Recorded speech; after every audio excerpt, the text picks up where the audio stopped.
Hey, everybody. Welcome to another episode of the Mile High Game Guys board gaming podcast. I'm your host, Adrian. I'm Zach. And I'm Jeff.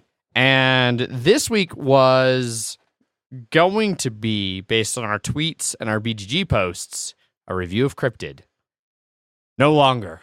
No. Instead, as we sat down to record, and Zach and Jeff talked about Geekway for well over an hour. Well over an hour. This is now a Geekway recap episode. Yes, it is. Uh-huh. So we're going to be moving some of that conversation over and let them talk about Geekway for a bit. So here is them talking about Geekway. Geekway. So we drove to Geekway, and then We left at 1 o'clock in the morning. Yes, 1:30ish is when you showed up to my place, because we wanted to get to Kansas City for lunch just before 11 a.m. Yep, which we did. We did. I drove overnight with my heart attack energy drink. Yeah, Spike energy drink, 83,000% of my daily vitamin B12. Yeah, he was. And 340 milligrams of caffeine. Yeah. With a strict warning, do not drink more than 2 of these in a day. Because that would be insane. Yeah, because you really can't have more than 160,000% of your B12. Yeah. But caffeine was important in surviving the overnight drive. Because I had gone to work all day Wednesday, my usual time. And then I was there late, so I had got out at 6. So now I had to get everything done for Geekway in that period of time and also try to sleep. I tried to do that too. I maybe slept 30 minutes to an hour. Okay. And then during the drive, I also slept I felt like it was 30 minutes, but it might have been. Probably more than that. Okay. And then we got pulled over in Kansas. Uh-huh. And then that 5-minute affair was over. And then we had Kansas City Joe's. Well, we ripped that thing off. Yeah. Then we got barbecue in the Kansas City, which was really good. The line was the shortest I've ever seen it. Yep. It was like, when we got there, Zach was cleaning off the bugs, and I went inside, and I was like, oh, there's 5 people in line. That's weird. And it was 10 minutes before they opened? It was 10 or 15 minutes, and so we're like, okay, well, we'll go in there and wait. And then after I cleaned off the bugs, we go in there, and they're just serving people already. And we're like, all right, well, let's just do this. Yep. So we immediately got an order, and they had, normally we get the Z-Man sandwich, and it was a jumbo version. They have a jumbo size for their sandwiches now, which is new. Yeah, half a pound instead of a quarter of a pound. Yep. Got that. You got fries, I got beans. Yep. No burn ends or anything fancy, just sandwich and sides. Yep. It was very, very delicious. And after we were done eating at, I think, 11:15, 11:20, the line was now to the door. Yeah. That was what I always remember. Yes. The line being, so yeah. The line was out the door whenever we had gotten there the first or second time we went through. Out of various Gen Con or whatever cross-country trip. And I remember that being out the door before they opened for those days. I don't know why that was a particularly light day to start with, but worked well for us. Yeah. Got to Geekway around 3 o'clock and went straight to playing games. Bullshit Paul, Wes, other Wes, Andrew, other Andrew, all were there. Yeah. Alan was there. Didn't see him. But I heard his allergy took him out early. Yeah, he was apparently real down and out. So we met up with people. Paul had to work all weekend because they did a go live on one of the projects he was working on. Basically the culmination of his contract. Yeah. And they're like, all right, we're going to do it this weekend. Fuck. So we played a couple games. What'd we start with? I played Blue Lagoon. While you were off playing Crokinole, probably. Yeah, Crokinole or something like that. But I met up with Jake and Danielle from the Draft Mechanic and played Blue Lagoon. Nice. Which is, after I played it, I saw it was on the hotness list, and I was like, oh, okay. And now I understand why. It is like a bunch of hexes on a map. Everyone has a bunch of two-sided little tokens. One is kind of like a land side, and one is a water side. You get a certain amount of them depending on the player count. And then you have like 5 little wooden hut island/village tokens.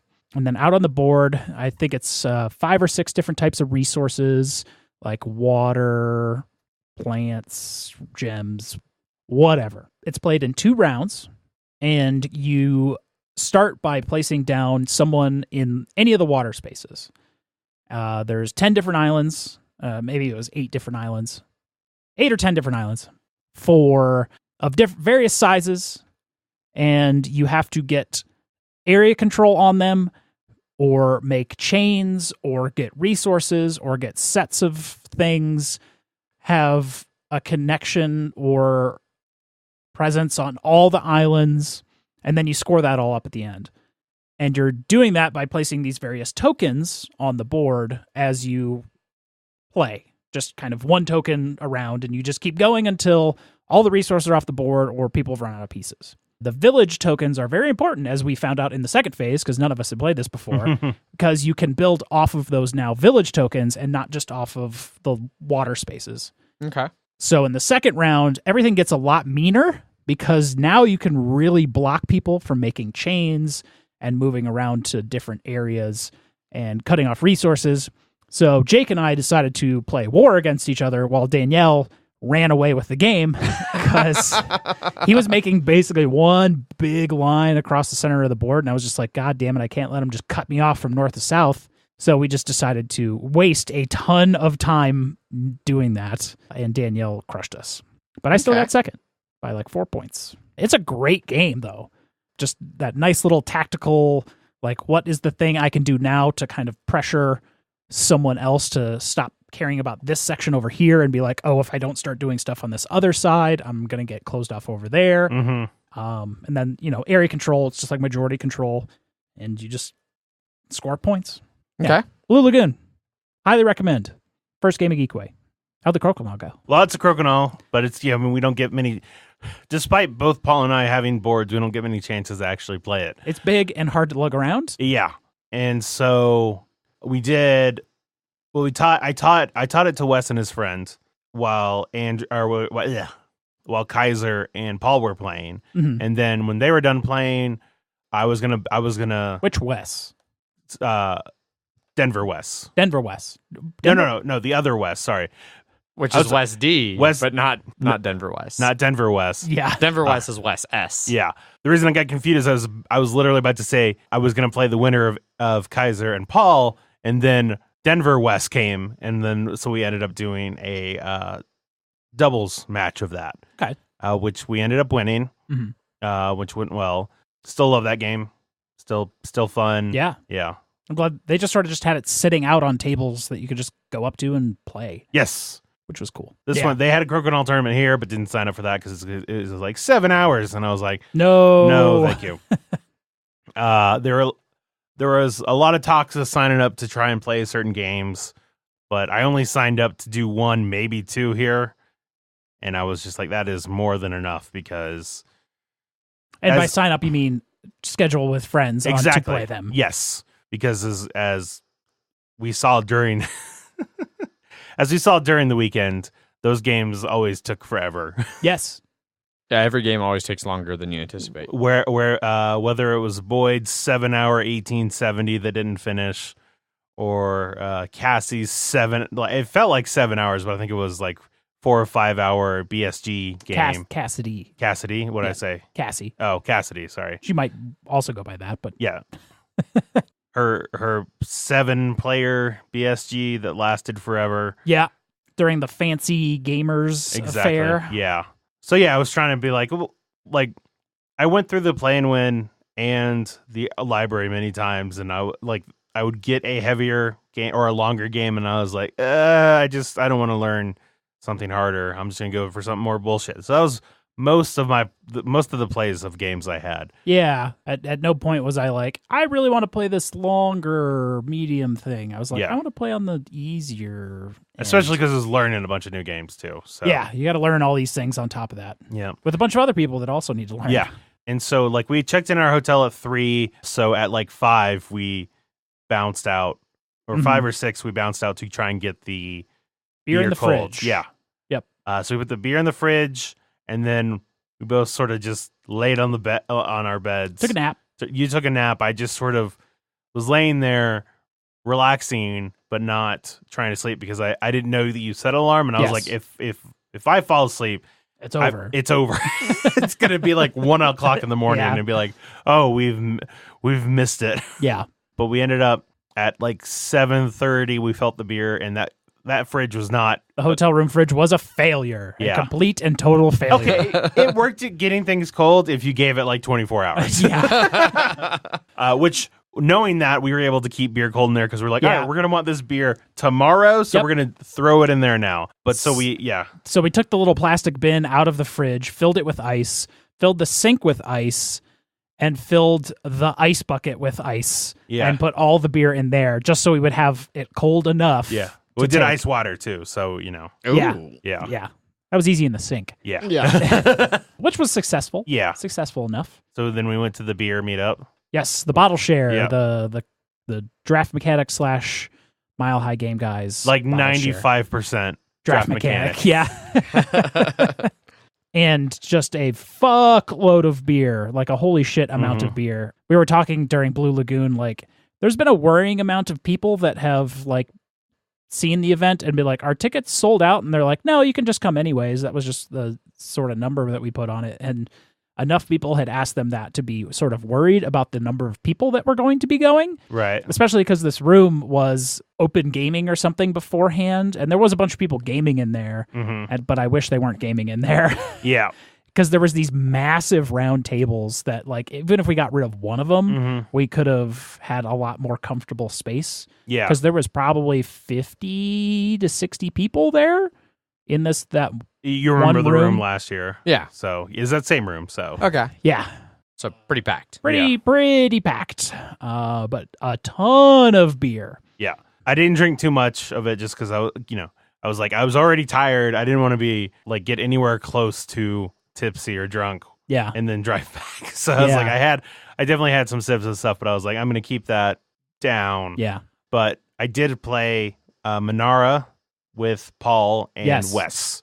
All right. So Manara is a dexterity co-op game where you're basically placing these columns down and you're placing cardboard pieces on top of them and you're trying to build up a structure. And then by the end of the game, you have to have a certain amount of height up. And if you do, then you win. But the hard thing about it is that you only have 6 or 5 or 4, depending on how many people are playing, columns in front of you. And so and the cardboard pieces have colored circles on them that match the columns. And when you draw a card on your turn to play the columns, it can be a random amount of columns you're playing. It could be like 2, 3, or even 4. It could be you have to place 2, but they have to be on the same cardboard, or you have to finish a cardboard. So you have to make sure, because you're drawing from the bag, you had to make sure you had the right columns available to you. There was like a thing, I think it's called a camp off to the side, that has like 6 other columns that you can sort of trade with. But it's a very interesting game. We liked it. We won on at the beer share, which was surprising. You played at the we played out there on table. People were standing nearby and drinking. People were playing a game on the other side of the table, and they were like erasing something on the table, or like, while they were playing on the table. And it started shaking the table ever so slightly, and we're just like, whoa, calm down. But I really enjoy it. I think Paul really enjoyed it too. Yeah. So that one is a lot of fun, and we're gonna keep playing it. I know that for sure. So, and I also got him hooked on another dexterity game later that weekend too. So many dexterity games this weekend. Yeah. So that's Friday. Yep. Well, I drank more. Yeah, you did, because you weren't driving. So no, and I was rubbing elbows with everyone. A guy from Founders showed up. Oh yeah, that's right. An employee of Founders, and brought like a ton of awesome Founders stuff. Fuck yeah. I've been drinking a lot of Founders lately. It showed up here in Colorado big time, and yeah, real nice. He had some like employee only beers that they've done. He had like, not that I'm like obsessed with KBS like a lot of other people are. It's a fine thing. But he did have like a vertical from like 2015 to 2019. So you could kind of taste the difference in all of them. A bunch of other ones. I did bring some back that were left over. He was working one of the booths there, and so I ran into him a bunch. Gotcha.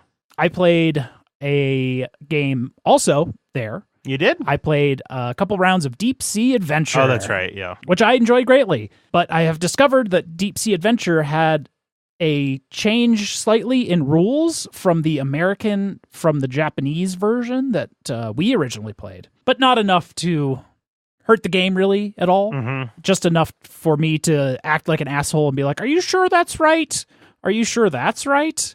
And then to be like, "No, it's right. It's right here in the rules." And I was like, "Yep, that sure is." But that's sure not the Japanese rules that I'm aware of. And if you don't know what Deep Sea Adventure is, it's just kind of like you roll 2 D3s and you move down, and it's sort of got that Celestia scoring of like phase 1, phase 2, phase 3, phase 4. Okay. The more deeper you go, but your submarine is shared oxygen, so every time it's your turn, if you have like a treasure, it'll go down by however many treasures you've picked up. So we were playing with 6 players. If you don't immediately like go down, pick up, and then immediately start heading back towards the surface, you can get trapped down there and die because you also move at -1 speed for every treasure you've picked up. And if you die, your treasures sink all the way to the bottom. But in the rules of the American version, it actually stacks up to 3 before it moves on to the next one. Okay. In the version we played, it was just each person made a new pile. So if they had 1, it would just be 1, and the next would be 2. So that makes those a lot more valuable because they'll stack up higher. Okay. Because someone could die with 1 level 1 treasure, and that just sinks to the bottom, and like, who gives a shit about that level 1 treasure? So we played a bunch of rounds of that. Everyone was real drunk at that point, and it was great. I am shocked how much damage we did to all that beer. Yeah. There was so much beer.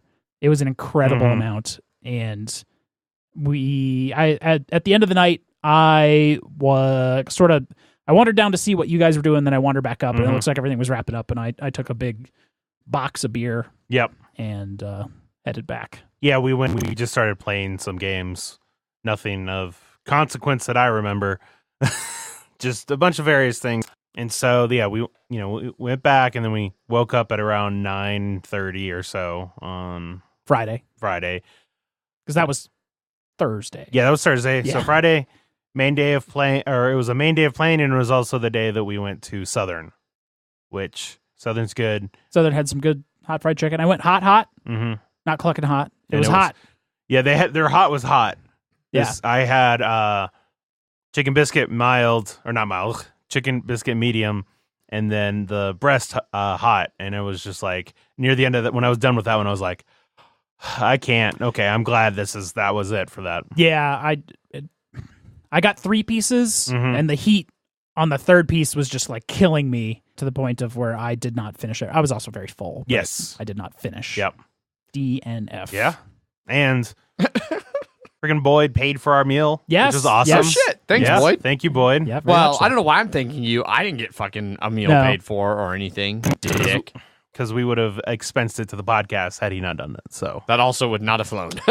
Oh, you don't know that. I control the purse string. Well, PayPal controls the purse strings right now. That's a whole thing. That's a whole thing. Yeah. Yeah, Southern was real good. The line at the place next door was crazy. Yeah. The Pappy line versus the Southern it line. It always is, and I don't ever understand it. I mean, it might be the best barbecue. So talking about like something like Smoke and Stack or something that was nearby, like sort of nearby, that was really good barbecue too. So I don't know. It's just probably like a very popular place. Yeah. It's also graduation day for whatever that St. Louis University. Oh, which luckily didn't translate well. Like I got a parking spot right in front of it. So, which was nice. After lunch, we played some stuff before lunch. We were playing Cryptid. I think we did it twice. Because we were trying to finish up that game before lunch. Yes. Or else. Well, Paul said or else. Or else, Because he was working the whole time. I'm surprised Paul didn't just work from Southern when he had to work. Yeah. Well, him and Boyd were sharing a car, so I don't know. Yeah. That might have been the kicker. Yeah. So when we got back from Southern, is that when we tried Call to Adventure? That sounds right. Okay.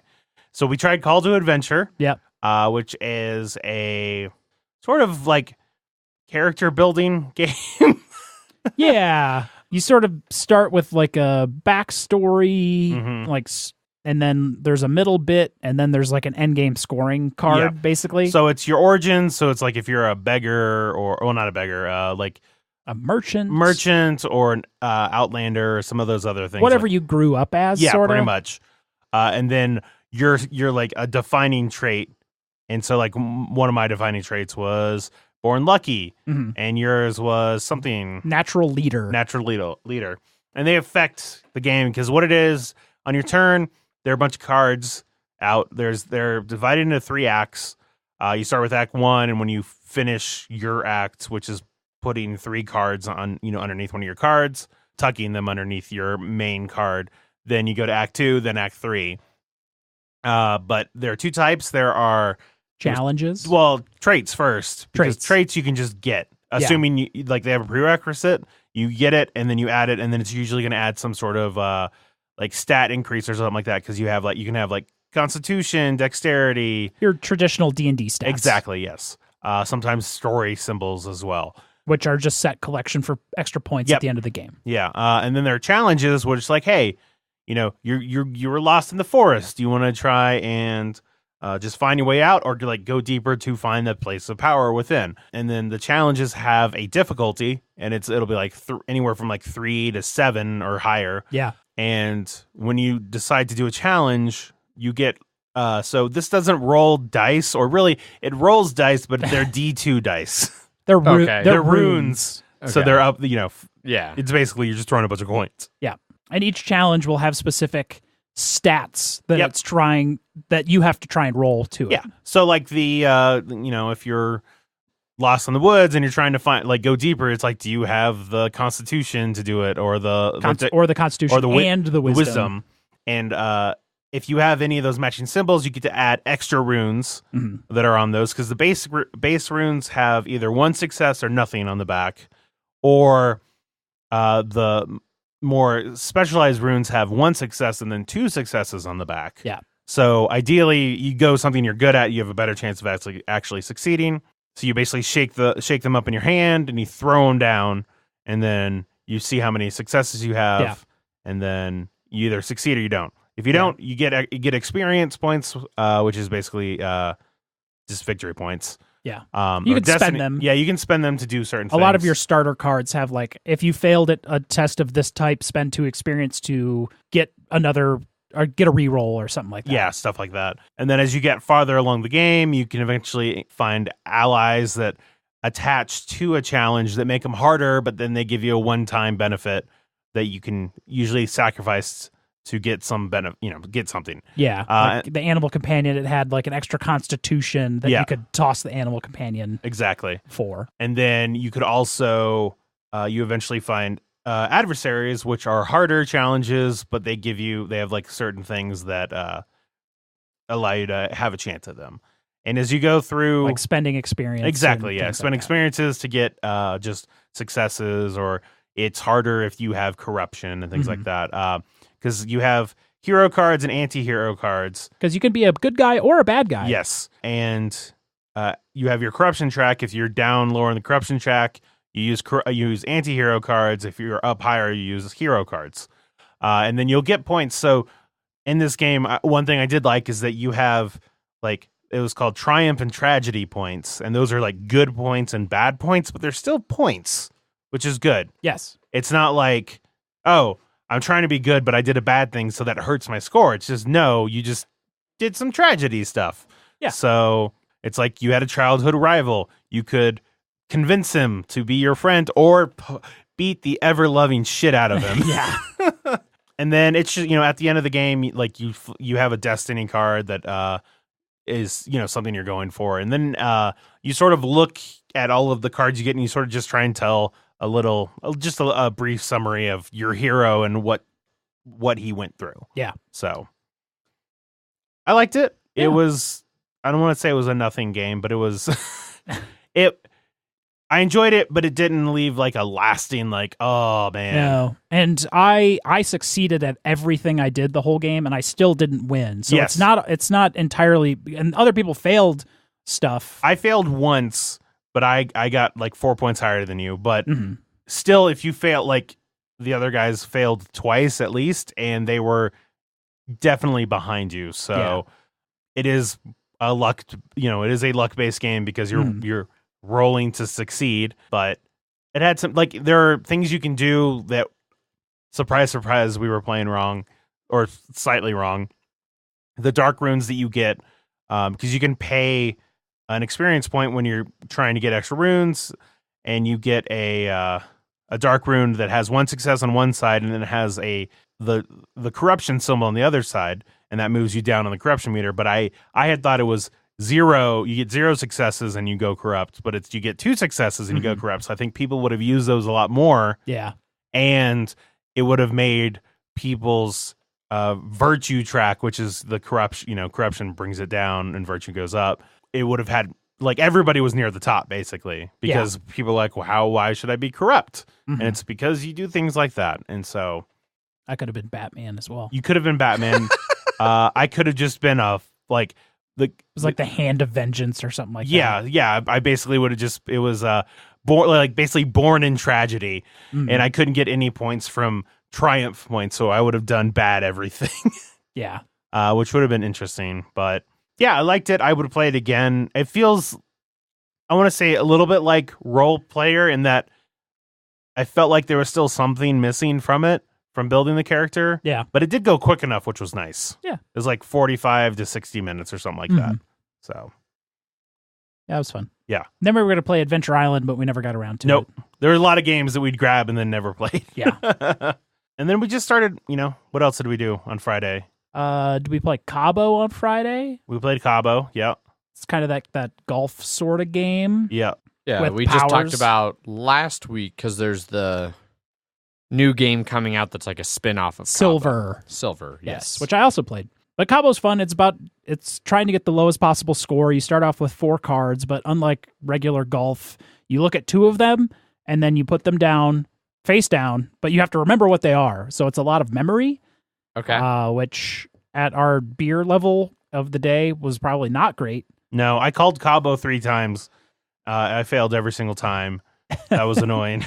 Yeah, it's basically because you can call, like, I think I have the lowest score, so I'm going to call, this is the last round. But it has a really neat, like, doubles thing. Like, if you know you have doubles or triples, etc., you can draw a card, put the doubles out in front of you, reveal all of the doubles or triples, and if they all match, you just get rid of them and replace them with whatever card that you had pulled off the top. So then you only have, like, 3 cards in front of you, which makes it much easier to have closer to 0. It also gives a point for some of the higher cards, because the higher cards have powers on them, like Exchange or Spy or Peek at your own cards. I liked it. It's the game ends after the first time someone is over 100 points. It's got a lot of neat rules in it where you can shoot the moon. So if your cards are a pair of 13s and a pair of 12s, you score 0 and everyone else gets plus 50 or something insane. Yeah. I feel like if I see anybody go for like a 13 or a 12, even one, like get one of them, Yeah. it's like fucking Cabo, man. I don't want that shit to deal with. Yeah. I think I won. You did, yeah. You ended it. Oh, I ended it. Yeah. Hardcore. Yep. So I guess that'll roll over to Silver, which I played on like Saturday or Sunday. Yeah. But after playing Cabo, the quick reference sheet for Silver is very similar to the one from Cabo. But in Silver, it seems like everything has powers. And one of the things that is different about it is when certain cards are face up in your village, in Silver, you will be able to get special powers. So there's like active powers on them. Like instead of just drawing 1 card off the top of the deck looking at it, you could draw 2 cards off the top of the deck or 3 cards off the top of the deck and then put them back in whatever order you want after you take one. And then the usual like Spy, Peek, and things like that. One of the best things about it is you actually start with 5 cards and you have to use the double, like get rid of 2 doubles and replace it because you can't call Cabo or Silver, they call it in this game, for the final round until you have 4 or less cards in front of you. So you can't be like, you can't end it real fast like you can in golf or Cabo and things like that. Okay. You can't just get real lucky. I mean, you still can, but it's not as easy. But there was no silver bullet there, which is the gamier version that they're bringing out later. Okay. Right, yeah. What'd you play, Zach? I introduced Paul to Men at Work, which is a dexterity game. I introduced him to that, and I'll explain that in a second.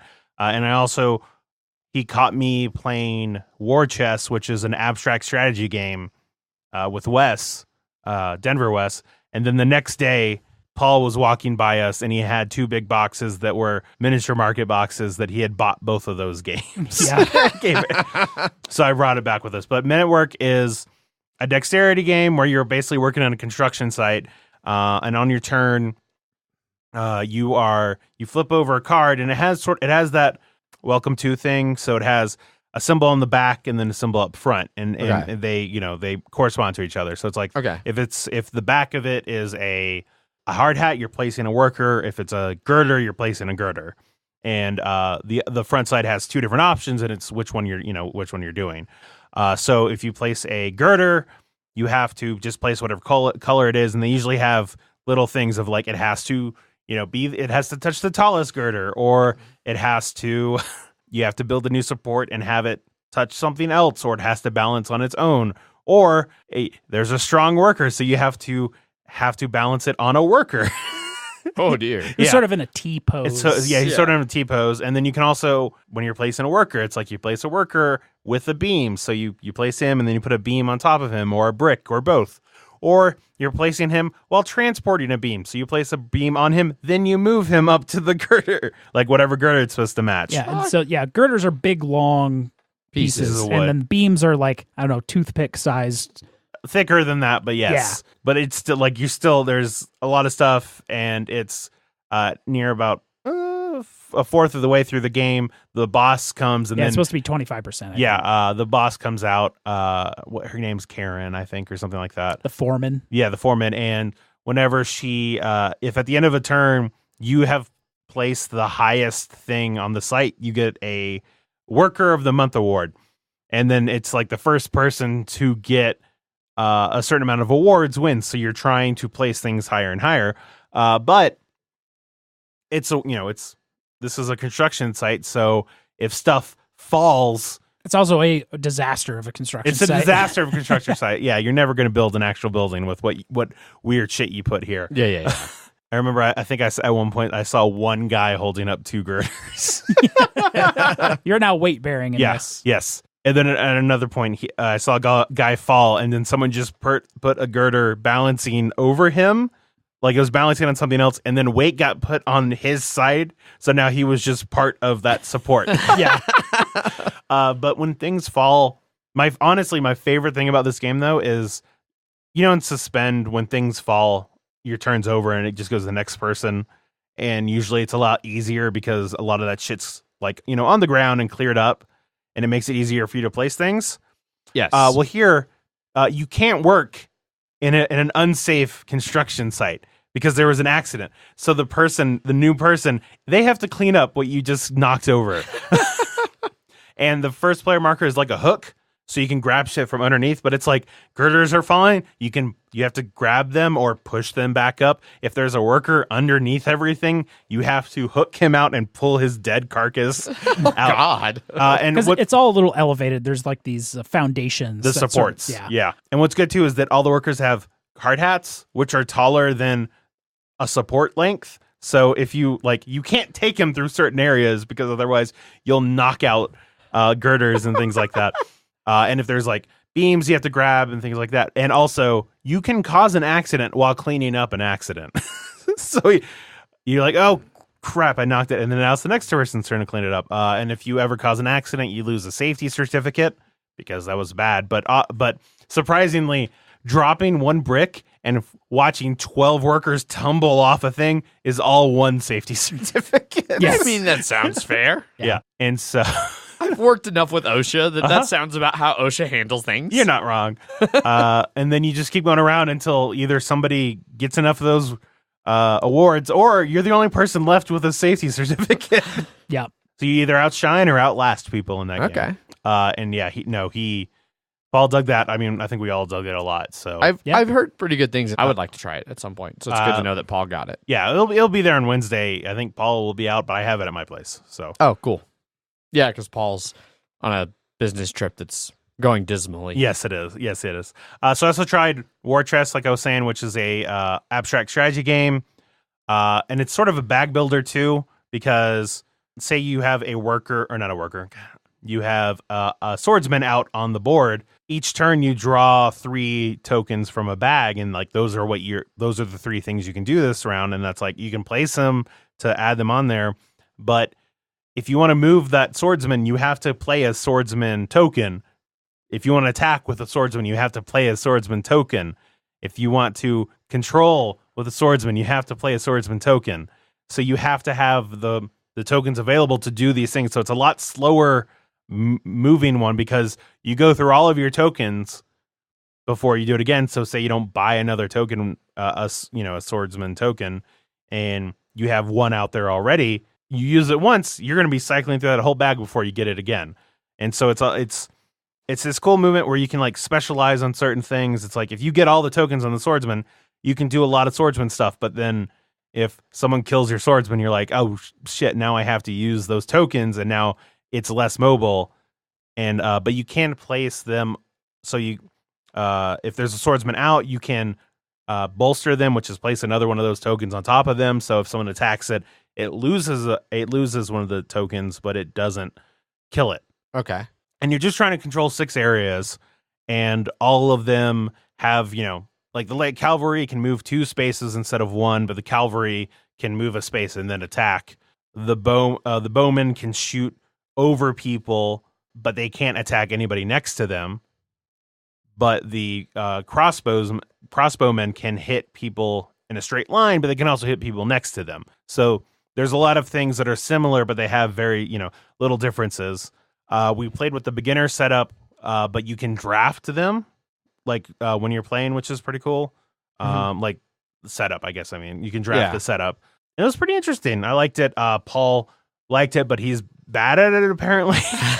Because he keeps he's like, I think I'm doing well. Knowing Paul, he's probably just playing the long game when he's playing too long of a game. He's planning for too long of a game. And so someone just goes around and gets all the shit real quick. And he's like, no, but I was just slowly getting my my engine going. And it's just like, no, well, it's over now. So sorry, your engine lost. Yeah. And then I think that was it for Friday. I'm trying to remember Friday. / Saturday. Well, Saturday we also played Arkham. Yeah, Arkham Horror.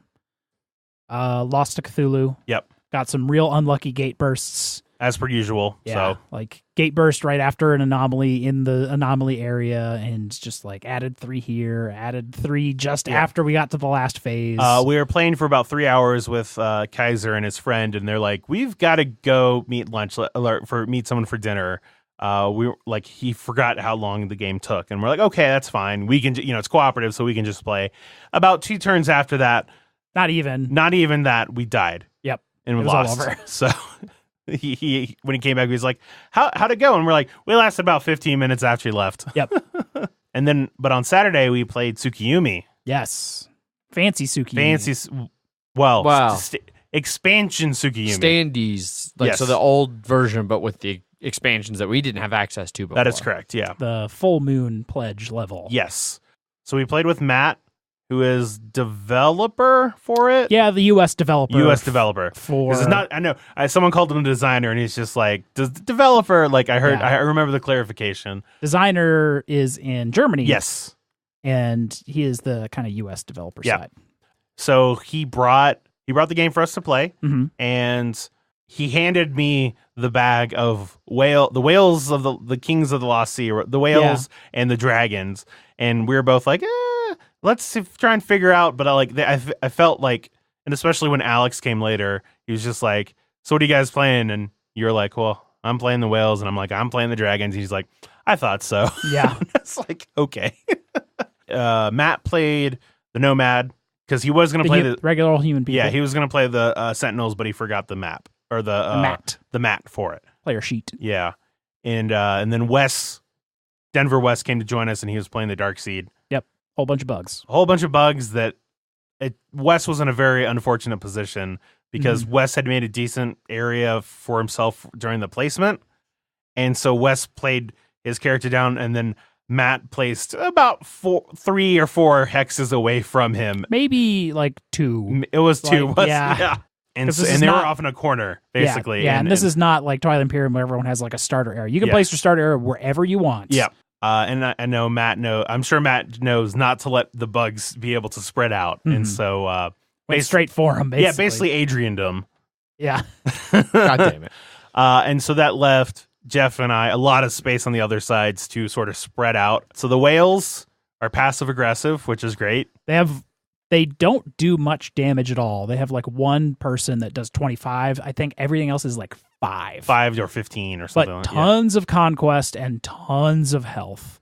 And their ability is displacement, where they just sort of push everyone away from them. They don't really hurt them at all, but they're just sort of like, boof. They move you out of the zone. Yeah. So like someone comes to evade and they're just like, and then just sort of push them back. Yeah, push them back. And like, God damn it. Their only real attack ability is to walk into a space and explode, doing all of their health as damage, which can be like 40 to like 80 damage. Yep.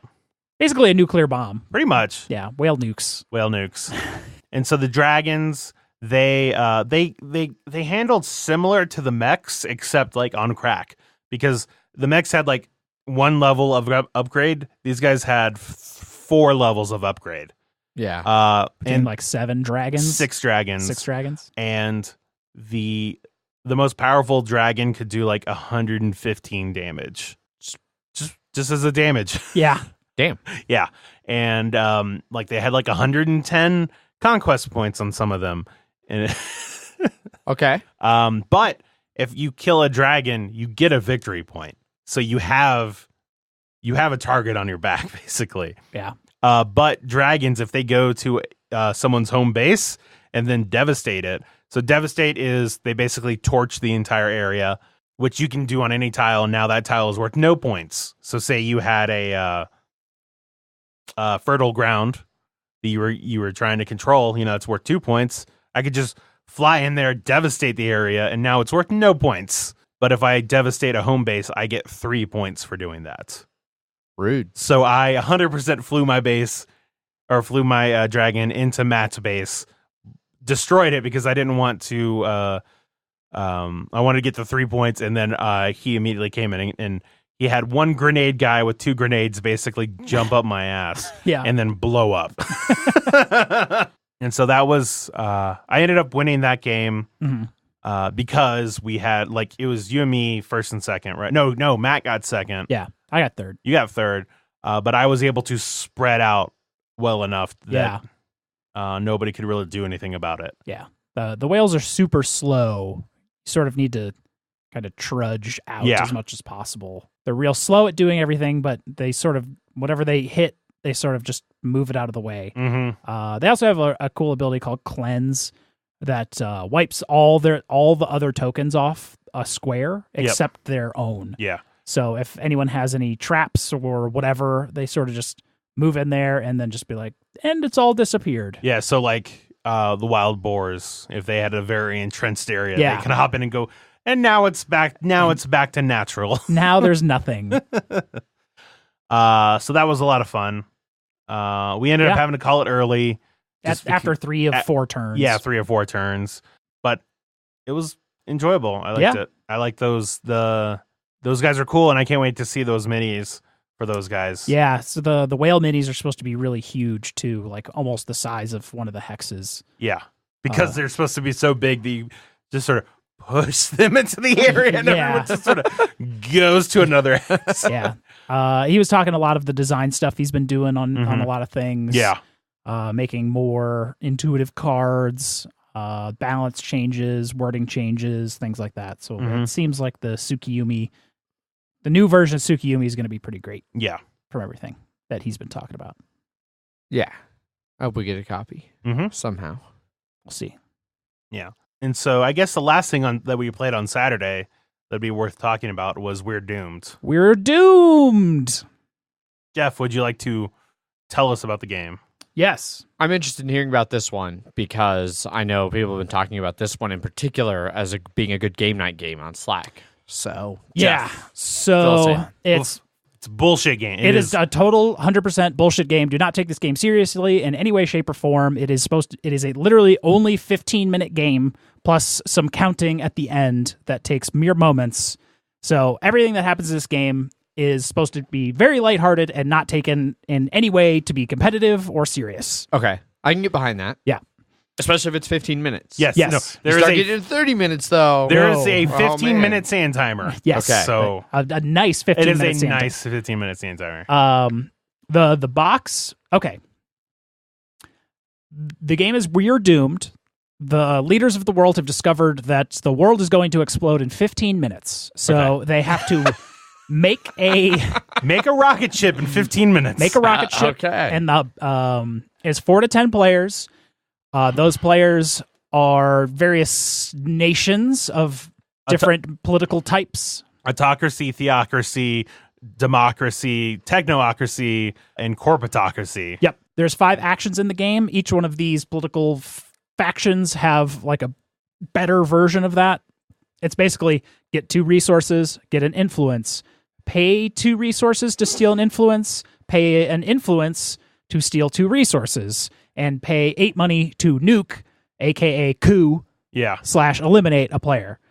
If this sounds familiar, it's a lot like coup in that way. Uh-huh. But everyone has a fancy version, like take 3 resources, take 2 influence. Democracy steal, can invade for free. yeah. Steal resources for free, steal influences for free, nuke for 5 instead of 8. Yep. That's the game. Everyone gets 1 action, and then you go to the contribute phase. The contribute phase is throwing resources into the project. The box is the project. It has a nice little insert in there that looks like a rocket. And that's sort of like wild, wild west of throwing things in there. You just have to be truthful about what you're throwing in there. You can be like, I'm throwing in 2, I'm throwing in 1, I'm throwing in 4. The person that did 2 is like, no, never mind, I'm going to do 5 now. Yeah. Because if whoever throws in the most gets first player, gets a free influence, and gets to draw from the event deck. Which makes the game. Yes. The event deck has white or black cards. White and black cards? Yes. You will draw a white or a black card. Which I just want to say the event deck really says do not shuffle these cards. It is not a legacy deck in any way, shape, or form. It's just sort of like... So you don't see the same cards over and over. Yeah, exactly. Which takes a bit away from the game when you do. Exactly. Because we had played multiple copies over the con, and we did see the same stuff, and we're like, it felt like they were all about the same, about the same amount of games had been played with them. Yeah. And so we saw like a couple cards at the same time. Yep. And I was like, oh, okay. Well, Yep. this one's coming out again. So the event decks are white. Event cards are white or black. White is read out to everyone. Black is to yourself, usually kept or given to someone else as some sort of action or horseshit thing. And then you go on to the next action phase. The event deck is where it all really comes down to it. The event deck will change everything in the game and is amazing.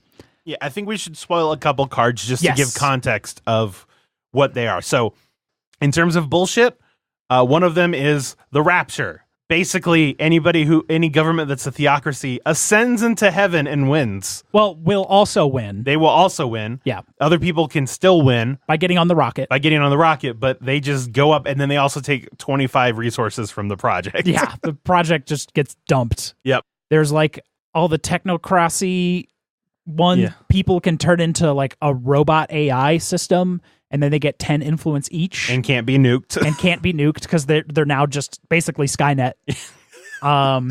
There's one of the black cards that I really loved. It was basically like read this card's silently to yourself with lots of nodding motions and like it's really important, and then give it to someone else. And then on the other and then whoever got that card, when they read it, it's like, this card means nothing, discard it.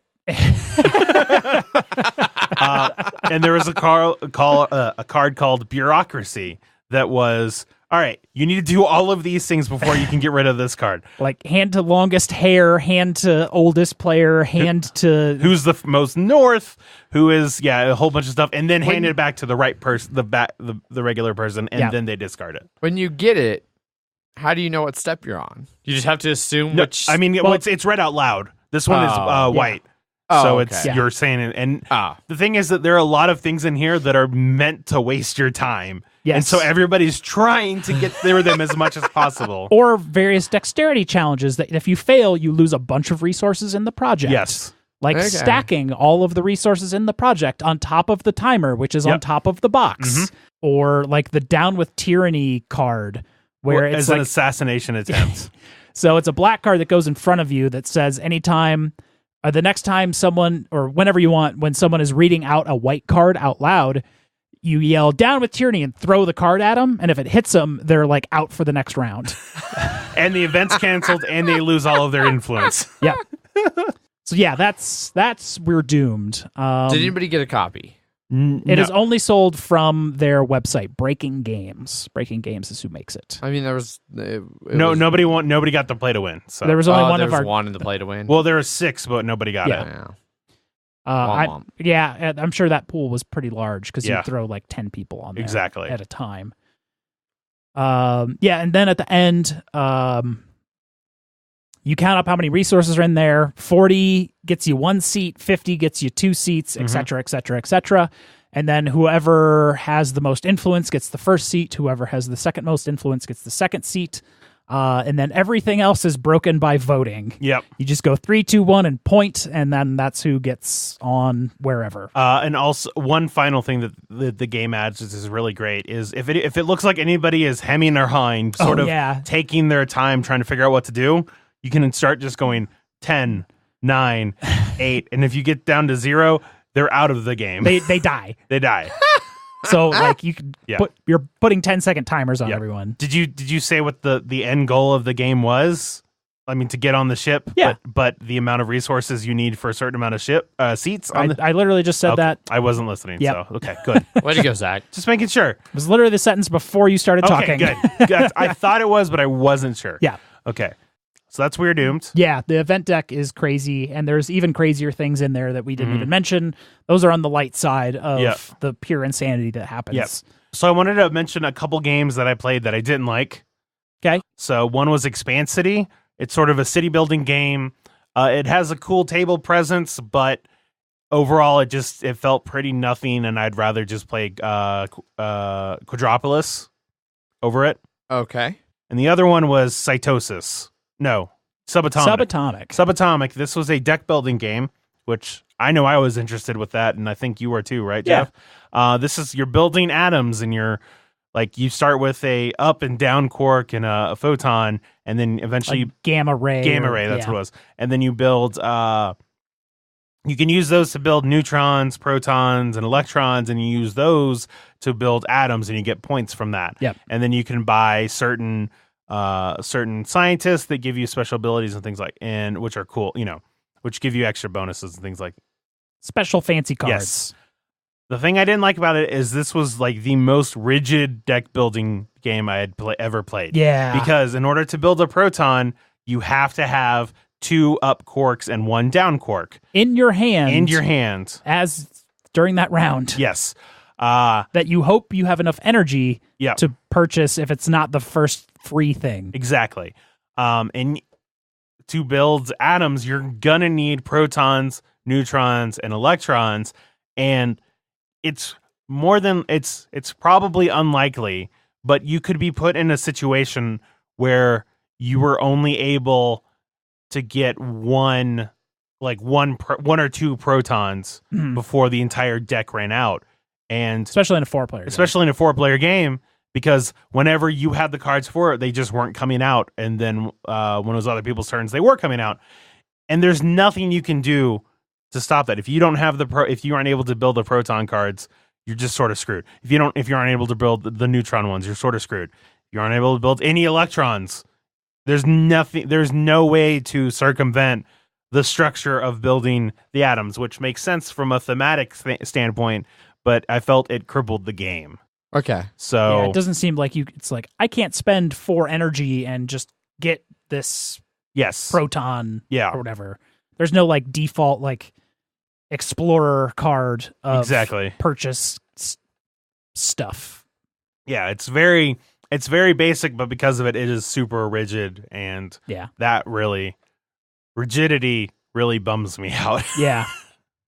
So yeah, Subatomic, meh. I think all of us were pretty meh on Yes. it. After Andrew was done, I was just like, Andrew, do not put my name in for this game. I think Wes is the one that got it. Or whoever Yeah. got it, do not put me, Yeah.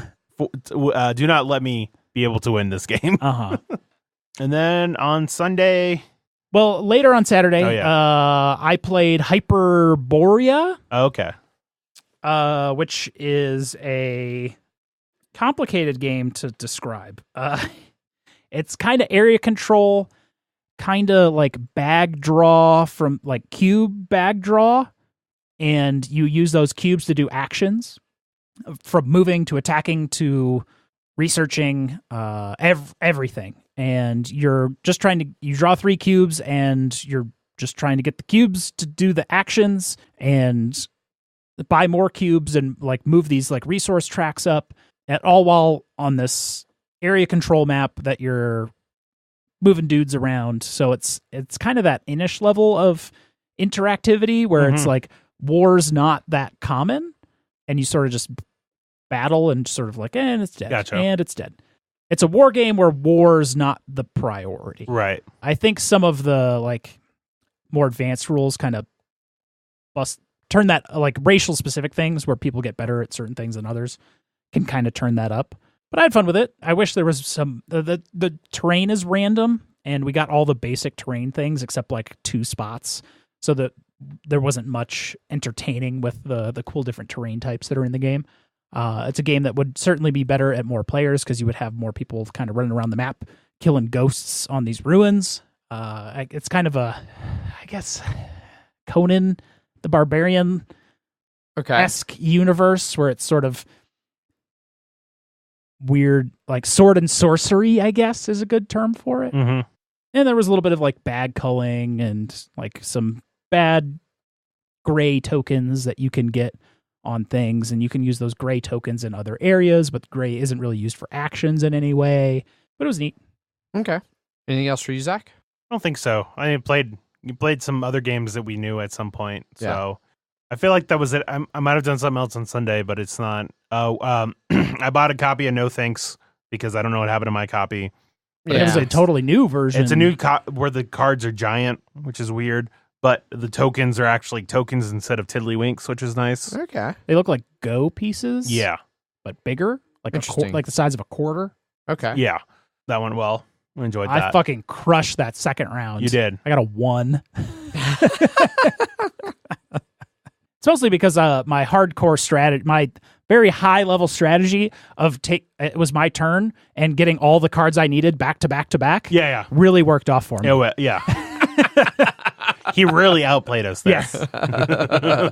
So No Thanks kind of sometimes can go. Oh, yeah. Yeah. So then kind of wrapping up Geekway stuff here, an hour and 20 minutes into the episode. Yep.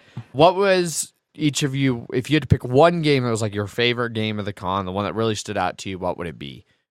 Zach, how about you? I would probably say Men at Work. Okay. I really enjoyed that one, but I also wasn't playing a lot of games that weren't like that were about that level outside of games I had already played. Okay. So out of all the new games I played, that one was probably my favorite. Jeff, what about you? I would say We're Doomed.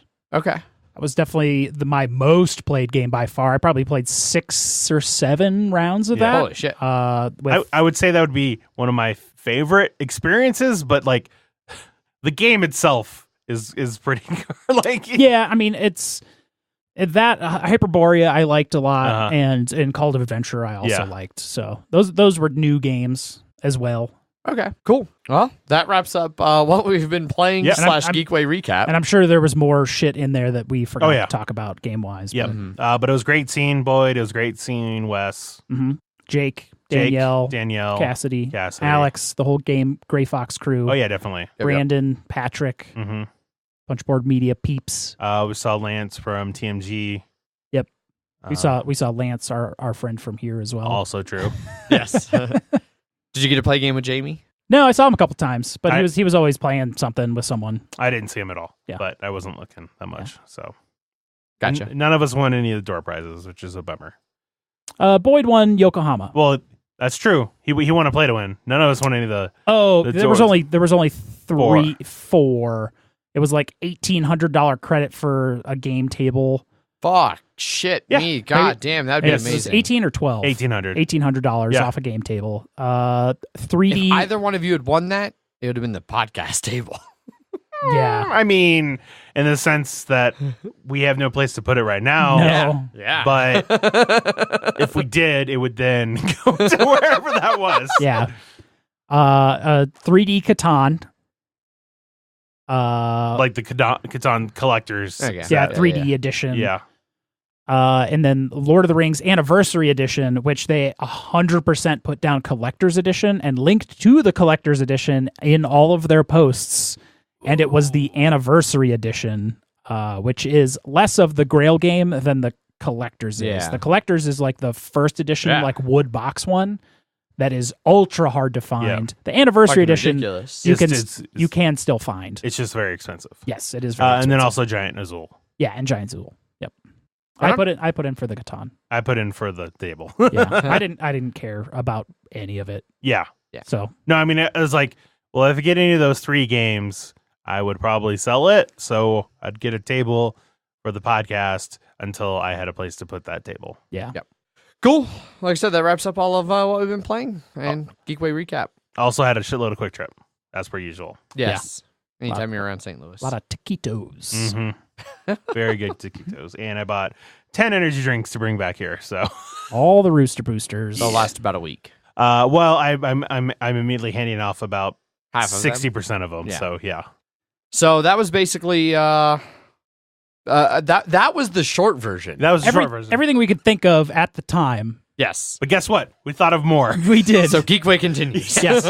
And you can ask about it instead of And now I can more actively participate Yes. because I was also dealing with other things during part of that recording. Yeah. And so I wasn't as active as a participant as I should have been.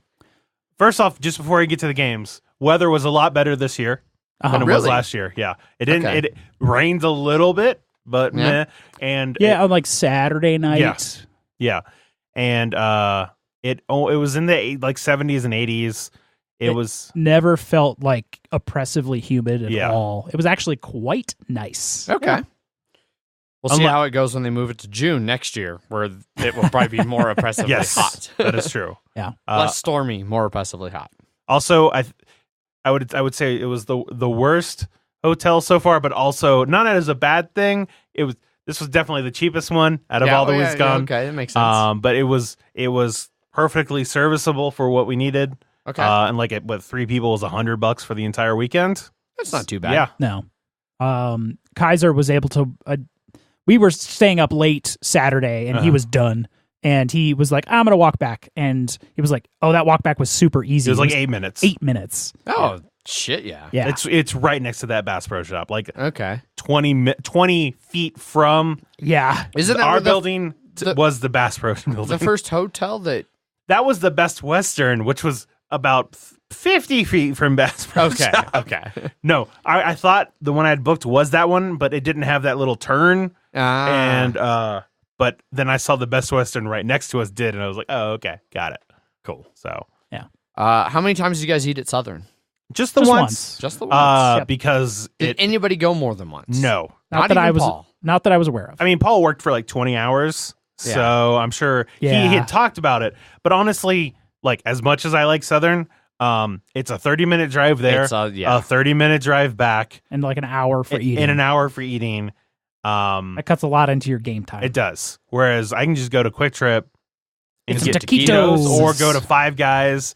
Get Yeah, a that's what burger. we did for lunch on Saturday, Yeah. and that was a good lunch. It was not far there. Good lunch. Go back. And I still continue the tradition of maybe eating a little breakfast, eating a big lunch, and then That's then it. that's about it.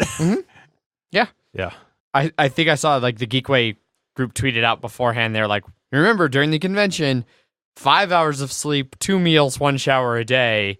Like, note, this is only for a short time during a gaming convention. These numbers should be higher in Yes. your normal life. That's true. Mhm. Yeah. Like, yeah. No, it was just 12 a hours of giant sleep. Yeah. One giant meal. One giant meal. Yep. No showers.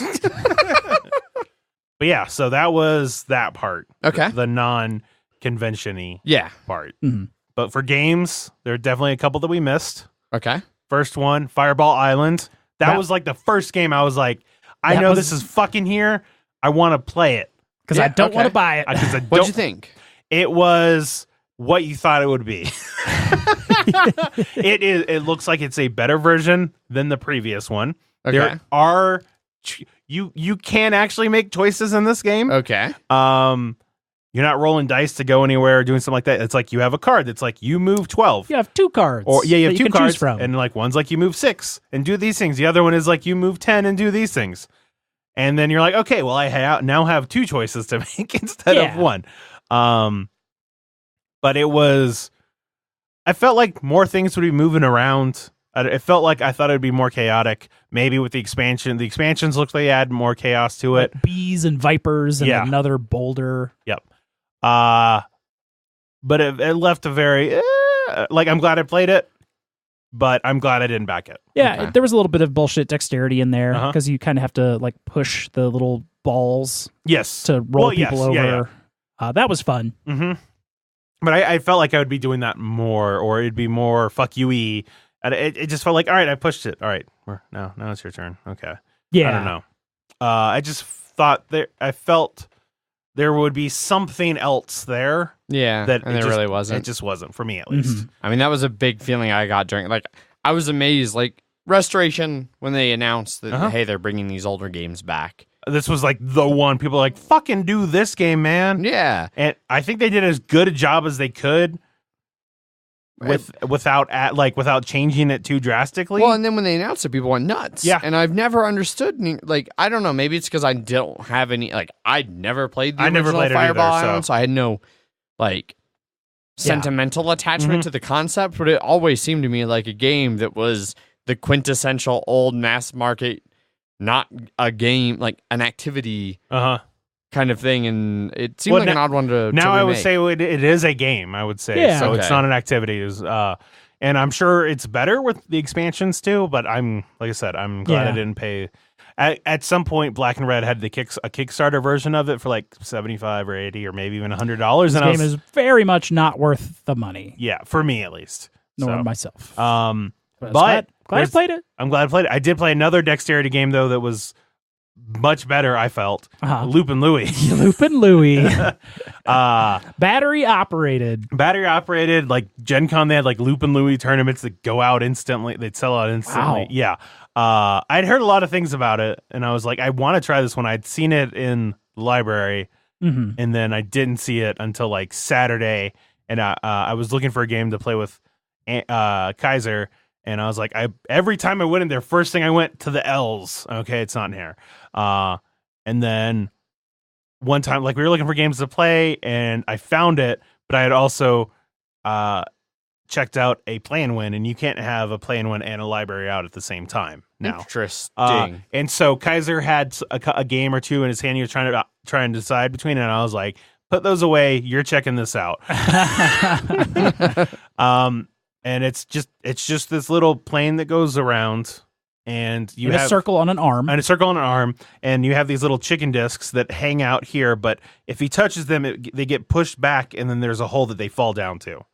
So that's your like 3 lives. 3 lives. But you have this little just Hungry Hunger Hippos flipper thing. Except so this one punches him up, and so you hit him, and he just sort of goes up. Or you can go very far up, and you're just trying to outlast everybody, and it's battery operated, and the arm can kind of swing both ways. It can kind of like flip over almost, but it can kind of be like straight up, and then it's still turning, and then it comes down on someone. Yeah, it's great. It's great. I enjoyed it, but I've heard like there's some people who really love Loopin' Louie. Yes. Glad I played it. I'm glad I finally got to try it, and I heard like they have a Loopin' Chewy. I was just going to mention Loopin' Chewy, which I think is 3 players, but Thomas, who we saw, he was like, "There's a way you can make it 6 players," and apparently that is bonkers. And I'm like, I am interested in that, because I enjoyed it. I would definitely get this one. Yeah, apparently it's like $6. It said that. I didn't see if it was actually like in stock or anything like that, but I will. Maybe it was a clearance price. Maybe it was a clearance price. I'll take that clearance. Yeah. So yeah, that's those were at least 2 games that I forgot. All right, Jeff, what about you? Do you forget anything that you wanted to bring up now? I played Matryoshka with Jake from Draft Mechanic. Yeah. We just talked about that on Kickstarter. Indeed. This was pretty late on Saturday, and we were pretty drunk, but it's still fantastic. I played it a long time ago when we played it at Strange that one time. It's probably the same time you played it, Zach. Yeah. Did super well. I hadn't played the game in a long time, and I was just making the right trades, getting the right cards. No one was really keeping track of what the hell I was doing. And I scored like 40 points. I had like a 2-7-7-4, and then it was symmetrical and with another 2-7-7-4. Getting myself 40 points. I tied with this one lady that I had met there. Gates, I think was her name, from the Minneapolis area. She was like, "Oh, you should come out to Minneapolis sometime." I was like, "Why? Why do I need to go to Minneapolis?" I'm sure there's cool things there, but it was hard to think of a reason. She also scored 40, and then the tiebreaker is longest string. She had a string 1 through 7. She had all 7 of one of the Matryoshkas, and got the tiebreaker on that one. Okay. Yeah. What'd you think of it? I like it. I mean, it's a neat, easy kind of bidding game with that, card layout and trying to keep hand management, I guess. Manage the numbers in your head and how broken they can be. Zach, what was that weird Android AI mech card game that you were playing where you had cards? Oh, three laws. 3 laws. So this was. I've heard about this. Jake loves the ever-loving shit out of it. It's probably why we played Matryoshka soon after. Yes. It is he says it's not a social deduction game. It's a deduction game that is social. Okay. So everybody has a card, and you're either an android, a robot, or an AI. And your card will be anywhere from 1 to 5, or 1 to 4 value, 1 to 5 depending on how many people are playing. And you basically put the card in front of you, facing away from you like Hanabi, so everybody can see what you are, but you can't see what you are. And you're gonna each round you ask somebody a question. It has to be yes or no, and there are rules that are going to be flipped up that you have to abide by. And so, like one of them is you have to lie to AI. Even before those cards, when someone asks you a question, you can lie if you want to. Okay. So if you asked me, "Hey, am I an android?" I could say yes, or I could say no, whether or not you were. But you could ask like, "Hey, am I the highest of my faction?" Or so are they numbered as well? Yeah, they're numbered. Yeah, Okay. it's you see the faction and then the number right next to it. And then at the end of the round, you give key cards to who you think the highest of your faction is, and if that's true, you get points. And then also, there are laws that come out because it's 3 laws, so you play over 3 rounds. First round, you have 1 law, then 2 laws, then 3 laws for the final round. Okay. And it'll be like you have to lie to AIs, or you can't say anything gendered. You can't say, or you can't refer to yourself. Like weird things. One was Uncanny Valley. You can neither smile nor frown. Oh God. Yeah, and if you ever break what's the punishment? Yeah. You break it, you get like an error, and so the person that calls you out on it gets a token, and then whoever calls out the most, like anyone who has a token gets an extra point card, and then whoever called the most gets a point card. Okay. And then after 3 rounds, it's whoever has any most points wins. Okay. What were the winning scores usually? I don't remember. Okay. I didn't, just because I had like 6 cards, but 4 of them were 1s. And I also had a card that was a 4, and I was like, oh, this is not good. I know one thing for sure. Yes. Alex from Gray Fox Games hated it. Oh, really? Yeah, he was not a fan with it at all. But he also just doesn't like deduction games. And I get that. I like the social part more. Like I like social in the social deduction. I like social more than the deduction. So I know Jake doesn't like that. He likes the more deduction style. So I can understand why you would like this if you don't like normal social deduction games. It wasn't for me. I don't think I would try it again to give it another couple tries, but it was I don't know, it just sort of like Alex is like I wasn't as interested in figuring out what I was.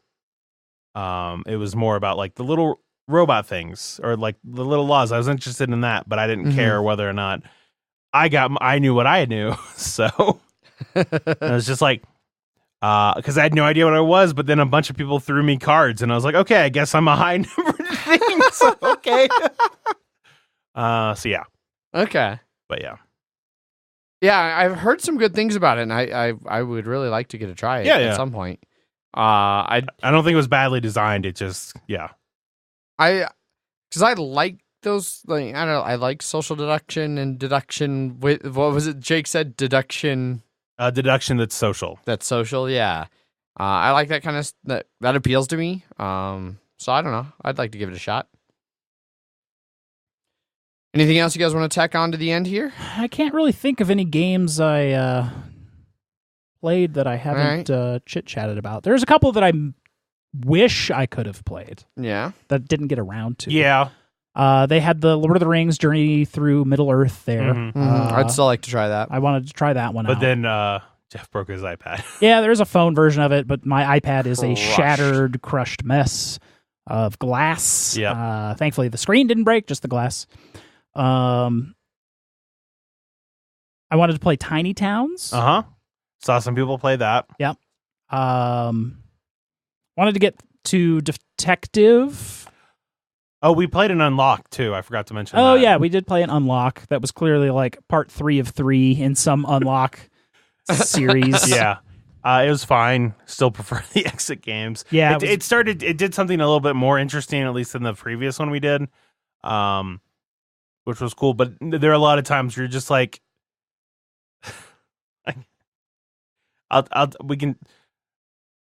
we had to find something very specific that we didn't know we needed to look for, and so we spent a lot of time doing extra shit, and then we're like, we needed something to get past this hurdle, and we didn't know what it was until. Like, we went over everything with a fine-tooth comb sort of stuff, and it was... Yeah, something that was very easy to miss. So... Because there's a lot of visual clues in the game. Yeah, my main problem with these is just that, so from the ones I've experienced, is because it's cards, and you have to keep the cards, but it's just the cards, it's not as interesting. Now, I did notice they had... machine, like it's like, hey, here's this thing, and then you can enter a code on your machine on the. It's much more app oriented. Yeah, it's more app oriented, and then it had some cool things you could sort of do. So if we saw more of those, that would be good. But I still prefer Exit at this point. Yeah, based on my one play of Unlock and all of my plays of Exit's far superior. The one we just played, I like that one more than the Unlock that we did. Okay. So they get better than that one. Well, that's good. Yeah. So cool. Another one. They had Architects of the West Kingdom. I had seen it being played by some peeps, and but never got around to actually playing it. I wanted to try Western Legends too. Yeah, Western Legends was another one. It was in the library. Yeah. But yeah, and I'm sure we're gonna hear from the people that were there with us. Yeah. So there'll be probably more Geekway stuff next week. Yes. So cool. That kind of wraps up the Geekway recap. Just a quick little overview. It'll be bigger next year when all 3 of us are fucking there. Yeah. And it'll just dominate like 2 hours. Yeah. Instead of an hour and, I don't know, 45 minutes or whatever it's been right now. Big thanks to Alex, Gray Fox team. Yep. Getting us in on that cool Tsukiyumi game. I'm sure he was tired of playing Tsukiyumi at that point, but at least he got to play it with some people that weren't on the high end that he was. Yeah. He was telling us stories about just like how much stuff he has of Tsukiyumi all around his place. He sort of just shoved it all in a box and was like, all right, let's go. Also, huge props to Jake and Danielle over at Draft Mechanic for the beer share. That's been... it was really good last year. It sounds like it was even bigger and more popular this year. The rumor is next year is going to be a bigger place. Even bigger. Good. Yeah. Like so getting... We should get that executive boardroom. Yeah, that might be next because our size is growing quickly. So- But that's in the convention Yeah, center, exactly. where this is in the hotel, Yeah. and it was at the same time as like the Geek Patron thing.